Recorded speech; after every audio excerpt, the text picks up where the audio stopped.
যাবেন? তুমি রিক্সা চালাও? আবার মানে কি বলতে আছে? তুই তো ছোটবেলা থেকে রিক্সা চালাই, আপনার কোনো সমস্যা? এই খবরদার আমার সাথে ফাইজলামি করবে না। তুমি যে রিক্সা চালাও সেটা আমাকে বিয়ের আগে বলো নাই কেন? তুমি আপনার কেন বলবো? আমি কেডা? আমি কেডা মানে আমি তোমার বউ। আপনার চেহারা, চোখ, হাত, পা, গাল, গলা সবকিছু হুবহু আমার স্বামী সবুজের মতো। ম্যাডাম, হয়েছে কি, এই দুনিয়াত এক চেহারা 7 জন মানুষ আছে, এর লিগেই আপনার স্বামীর সাথে মোর চেহারা মিলে গেছে, কিন্তু মুই আপনার স্বামী না।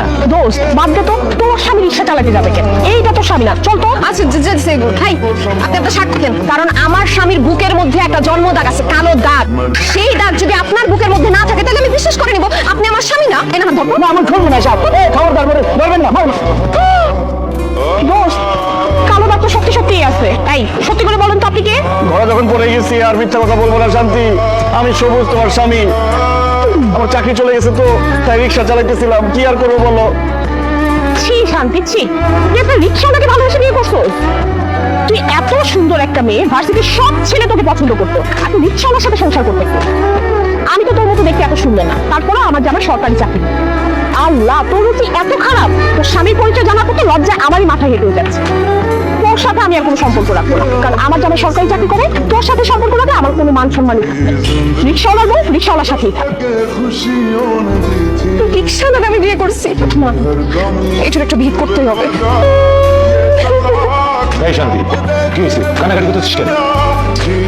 এইরকম একটা ছোট লোক, একটা অশিক্ষিত সাথে আমার বিয়ে হয়েছে। তুমি কোন সাহসে আমার ছেলেকে অশিক্ষিত ছোট লোক বলতেছো?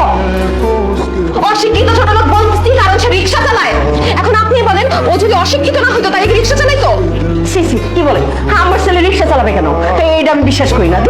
বিশ্বাস করবেন কিভাবে? ছেলের ব্যাপারে তো কোনো খোঁজ খবর রাখেন না। আপনার ছেলে রিক্সা চালায় আমি আমার নিজ চোখে দেখছি।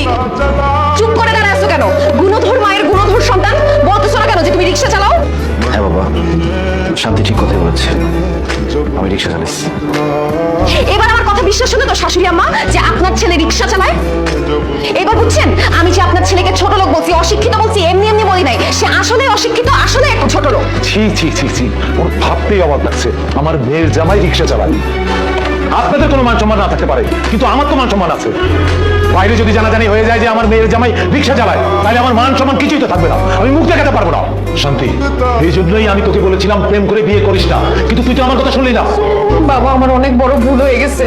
আমি যদি জানতাম ওদের ফ্যামিলি এরকম ছোট লোক, এরকম রিক্সাওয়ালার ফ্যামিলি, তাইলে আমি জীবনেও এখানে বিয়ে করতাম না।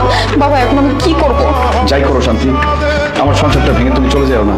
তোমার সাথে আমি সংসার করতে চাই, আমি তোমাকে ভালোবাসি। ঠিক আছে, তুমি যদি আমার মেয়ের সাথে সংসার করতে চাও তাহলে আমার একটা কথা রাখতে হবে। কি কথা রাখতে হবে বলেন? তুমি তোমার এই বাবা মাকে ছেড়ে আমার বাড়িতে গিয়ে ঘর জামাই থাকতে হবে। অসম্ভব। আমার ছেলে আমার কলিজার টুকরা, আমার বুকের দোল।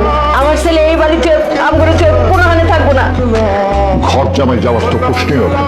আল্লাহ দোহাই, বিয়ে সাহেব এই কথা বলবেন না প্লিজ। সবুজ, আমার বাবা যা বলছে তুমি এখন সেটা করবা। তুমি এখন আমাদের বাসায় যাবা, আমাদের বাসায় ঘর জামাই হয়ে থাকবা। অসম্ভব। প্রয়োজন পড়লে আমার ছেলেরে আমি ভিক্ষা করে খাওয়াবো, তাও আমার ছেলে আমগরে চাইলে কোথাও যাইবো না। আমার ছেলেরে আমি যাইতে দিবই না। সবুজ, তুমি এখন বলো কি করবে? তুমি কি আমার সাথে আমাদের বাড়িতে গিয়ে ঘর জামাই থাকবে, নাকি তোমার বাবা মার সাথে থাকবে? সবুজ, চুপ করে আসিস কেন? তুই ক, তুই তো মায়ের সাথে থাকবি। ক। আজকে রাতটা আমাকে সময় দেন, আমি কালকে আপনাকে জানাচ্ছি। শান্তি, আমি এখন গেলাম। যেভাবেই হোক জামাইকে আমাদের পাশে নিয়ে যেতেই হবে।